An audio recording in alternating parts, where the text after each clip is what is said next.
Imagine for a moment that you are the luckiest person who has ever lived. Not because of wealth, fame, or fortune, but because you know something most people never even dare to believe, that life does not happen to you, it responds to you. That every event, every opportunity, every chance encounter unfolds in harmony with what you are assuming to be true about yourself. The world isn't a chaotic, indifferent machine. It's a mirror reflecting back the assumptions you carry in silence.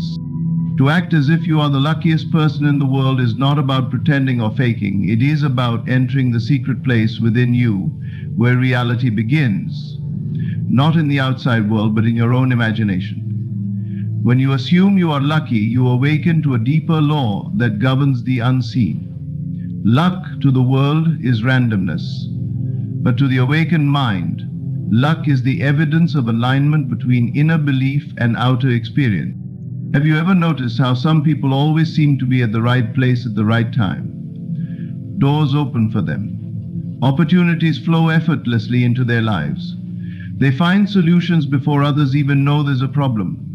You may have called them lucky, but if you looked closely, you'd see they expect good things. They carry an unshakable belief that life bends in their favor.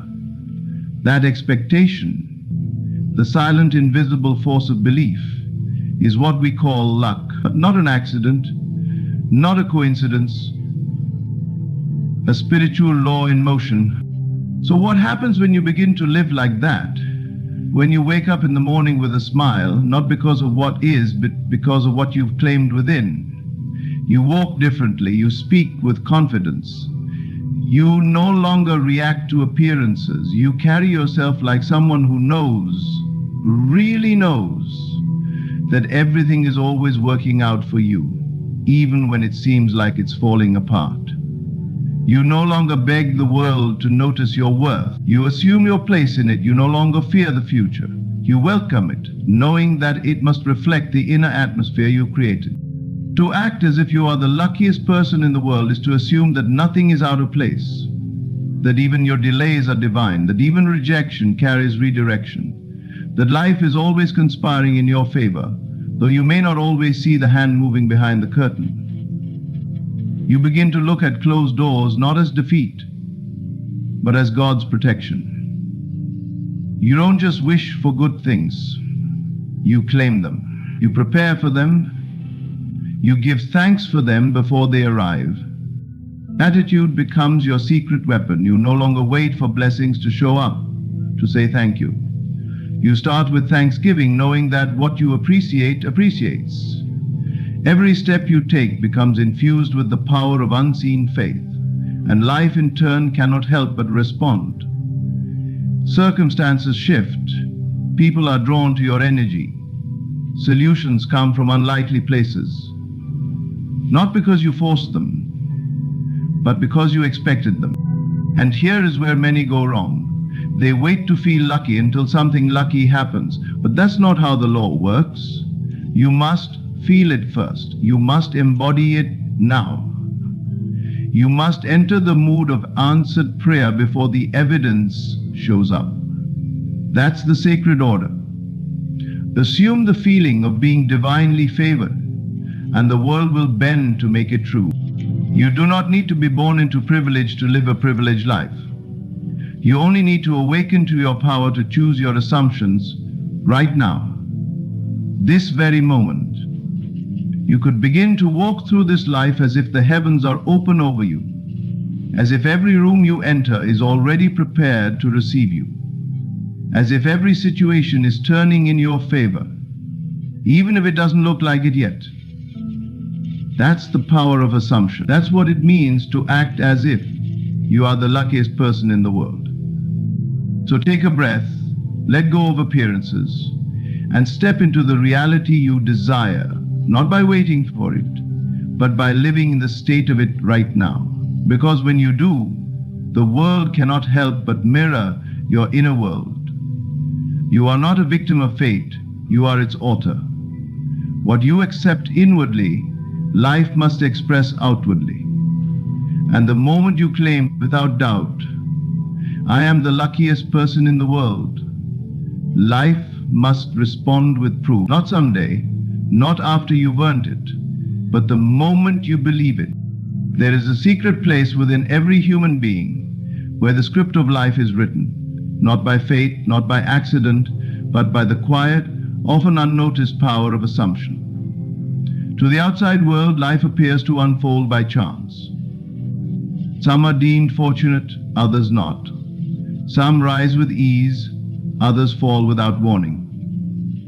But beneath this surface illusion, a spiritual law operates with absolute precision. It is the law that whatever you assume to be true, consistently and with feeling, must eventually become your experience. This is not philosophy. This is not positive thinking. It is spiritual causation. To act as if you are the luckiest person in the world is to deliberately plant the seed of that assumption into the fertile ground of consciousness, trusting that it must grow into reality. Everything begins in the mind. Long before the world sees it, you must feel it. Long before your hands touch it, your spirit must hold it. You do not need proof to assume something as true. You only need to accept it in your imagination. And here is the mystery. When you accept it as truth within, your outer world rearranges itself to reflect it. The world is not resisting you. It is responding to you. Every event, every person, every so-called coincidence is shaped by the inner tones of your being. So if you walk through life assuming lack, you will experience lack. If you carry the belief that others are lucky but you are not, life will echo that back to you with precision. But the moment you shift, the moment you begin to dwell in the state of being favored, blessed, and divinely lucky, you awaken the law of reflection, and life must yield to the new truth you've accepted. The assumption is not wishful thinking. It is not idle daydreaming. It is a spiritual act, a declaration of what is, even before the world confirms it. When you assume you are lucky, you are not hoping that something good might happen. You are stepping into the reality where it already has. You are declaring within yourself that the good you seek is already yours. This assumption becomes the mold through which life pours itself. You cannot expect water to take shape without a vessel. Likewise, you cannot expect life to deliver what you have not first claimed within. Now ask yourself, what have you been assuming about yourself in silence? When no one is around, when the distractions fade, what do you quietly believe to be true about your destiny? Do you assume that life is against you, that things never work out for you, that others get chosen and you get overlooked? These beliefs, even if unspoken, are powerful. They are not passive, they are creative, and they are constantly forming the outer pattern of your days. But here's the beauty. You can change them. You can revise them. You can begin this very moment to assume something higher, truer, more aligned with divine favor. You can begin to act as if the stars are aligned for you, as if doors are opening that no one can shut, as if everything you need is already on its way, drawn by the gravity of your own belief. Do not wait for life to show you evidence before you believe. That is the way of the world, but not the way of the Spirit. The law is not see and then believe. The law is believe, and you shall see. This is the secret known by all who live uncommon lives. They do not wait for conditions to be perfect. They create those conditions by assuming them. They walk into rooms as if they belong. They approach opportunities as if they are already there. They carry a quiet confidence, not rooted in arrogance, but in the inner knowing that they are aligned with something greater than themselves. To assume you are the luckiest person in the world is not to deny reality. It is to reshape it. It is to go beyond appearances and choose a higher truth. You are not bound by your past. You are not defined by statistics, circumstances, or the judgments of others. You are defined by what you claim within. And when you claim divine favor, when you embody the feeling of being blessed, the world cannot help but follow suit. It has no choice. The world is clay. Your assumption is the hand that molds it. Every morning you rise is an invitation to create anew. Will you assume the worst out of habit, or will you dare to assume the best out of faith? Will you rehearse old disappointments, or will you imagine new beginnings? The choice is yours. And the moment you choose differently, the moment you say, I am not unlucky, I am divinely guided, I am fortunate beyond reason, I am the magnet for miracles, something begins to shift. You won't see it all at once, but slowly and then suddenly, life starts echoing back what you whispered to yourself in silence. And if doubt creeps in, and it will, return to the assumption. When fear knocks, answer with faith. When the old story returns, rewrite it. Stand guard over your inner world, for that is where everything begins. And once the seed of assumption is planted and nurtured with belief, life itself becomes the garden in which it blooms. What the world calls luck is often misunderstood, reduced to a roll of the dice, a twist of fate, a chance encounter that no one could have predicted. People admire it when they see it in others, envy it when it seems absent in their own lives, and speak of it as if it belongs to a chosen few. But luck, in its truest and most spiritual sense, is not a fluke. It is not reserved for the elite. It is the natural result of internal alignment. When your thoughts, emotions, beliefs, and assumptions are harmonized with a vision of good, of favor, of divine orchestration, what follows in your outer life feels effortless, surprising, even magical to others. Yet to you, it is not magic, it is law. It is the unfolding of what was first believed long before it was seen. To understand this is to step out of the world's chaos and into divine clarity. You begin to see that nothing in your life is truly random. You begin to look back and recognize that every lucky break was preceded by a moment where something shifted inside you. Maybe you felt a surge of confidence. Maybe you suddenly believed in yourself. Maybe you dared to imagine that good things were possible for you. In that moment, you were not simply hoping for a change. You were aligning with it. You stepped into agreement with the life you desired, and that agreement began to attract all the pieces necessary to make it real. That is alignment.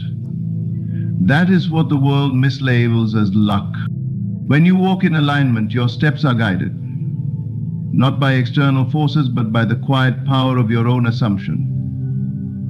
There is a spiritual current running beneath the surface of all things, and when you come into harmony with it, you are carried not by struggle, but by flow. You meet the right people at the right time. You receive unexpected news that opens new doors. You find yourself in places that seem too perfect to be planned, and the outside world watches and says, how lucky they are. But the truth is, you are not lucky. You are aligned. This alignment begins in the invisible realm of your own consciousness. It begins when you stop doubting that you are worthy of good, when you stop resisting your own desires, when you stop asking if it will happen and begin to live as though it already has. When your emotions, your self-talk, your imagination, and your expectations all move in the same direction, you become unstoppable. You no longer contradict yourself. You are no longer asking for one thing while expecting another. Your entire being becomes a single yes, a single affirmation of the life you choose to live. And when that happens, you draw that life to you with a force more powerful than effort, because belief works faster than effort. But this kind of alignment requires discipline, not physical discipline, but spiritual discipline. You must train yourself to remain in the state of the wish fulfilled, even when appearances suggest otherwise. You must choose to feel lucky before there is evidence. You must walk with your head high when your circumstances still look low. You must give thanks for blessings that haven't yet arrived in the physical, knowing that they already exist in the unseen. This is not delusion. This is creation. For everything that is seen was first born in the unseen. Your inner alignment becomes the mold through which the outer world takes shape.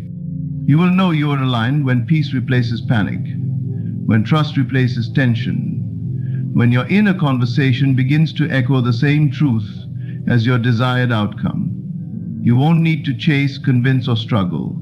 You will attract, magnetize, and manifest. People will call you lucky, but you will know that what they see is simply the fruit of what you have believed. The world will marvel at your timing, your synchronicities, your breakthroughs, but you will remember the private moments when you chose to believe, when you sat in silence and imagined a new outcome, when you refused to accept defeat as final, when you stepped into the energy of the answer long before it arrived. And the beauty is, anyone can live this way. You do not need a perfect background, a prestigious education, or external validation to become lucky. You need only begin the sacred work of aligning your inner world with the truth of your divine favor.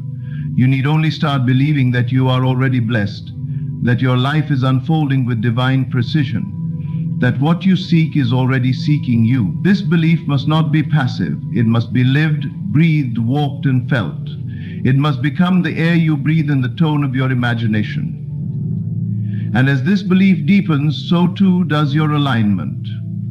You move from hoping to knowing, from wishing to embodying, from waiting to receiving.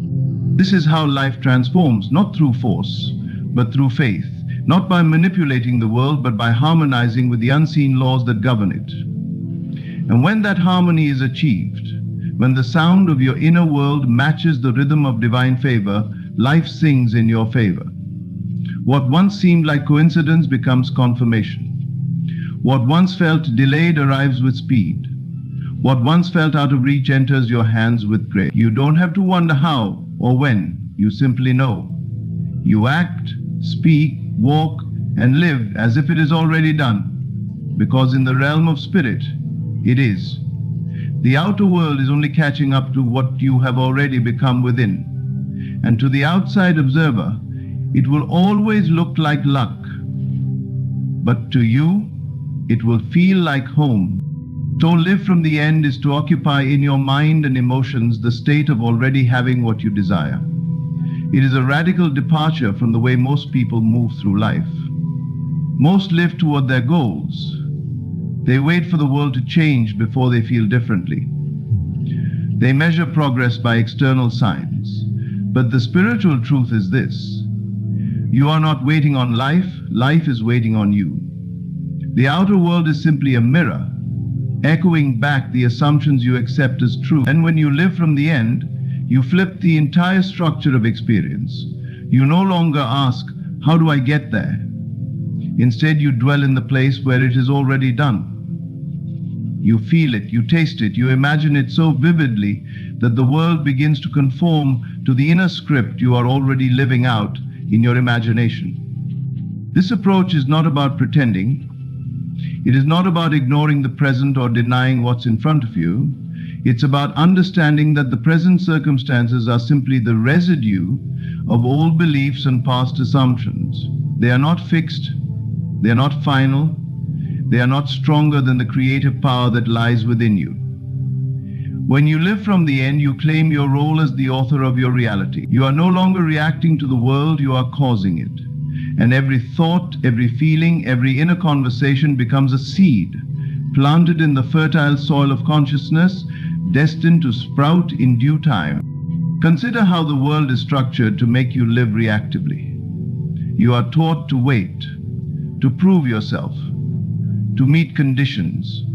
You are told that only one certain criteria are met.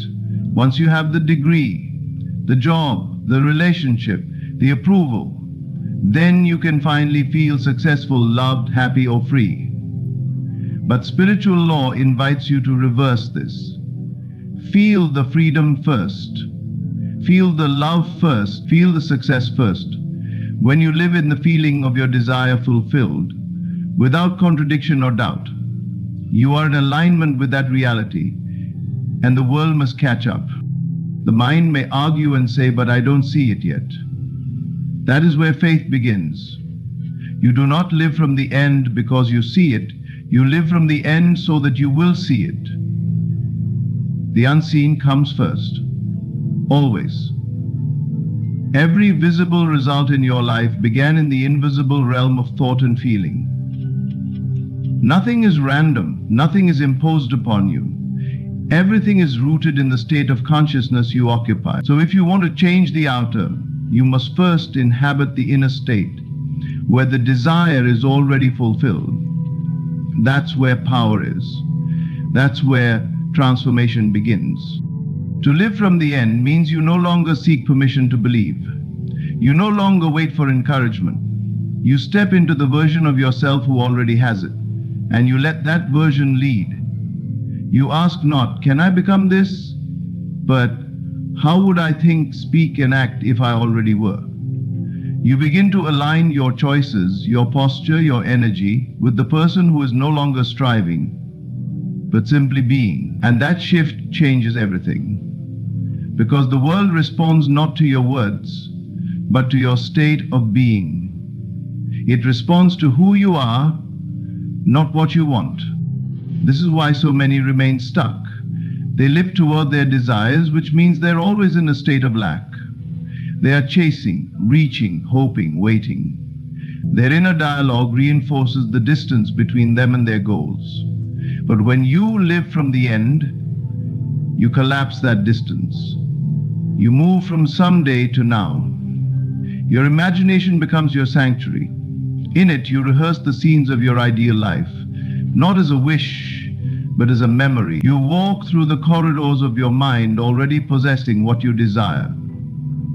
You touch it in your imagination. You smell the air.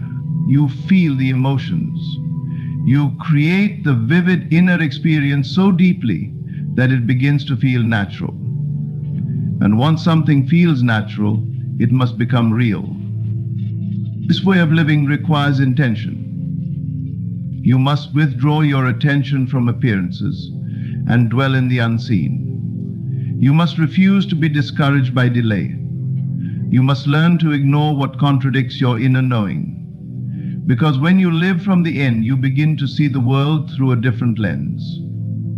Everything becomes a part of the unfolding, even the detours, even the silence, even the apparent setbacks. You are no longer shaken by what you see because you know what you have already claimed within. The world is just catching up. There is great peace in living this way. You no longer carry the weight of uncertainty.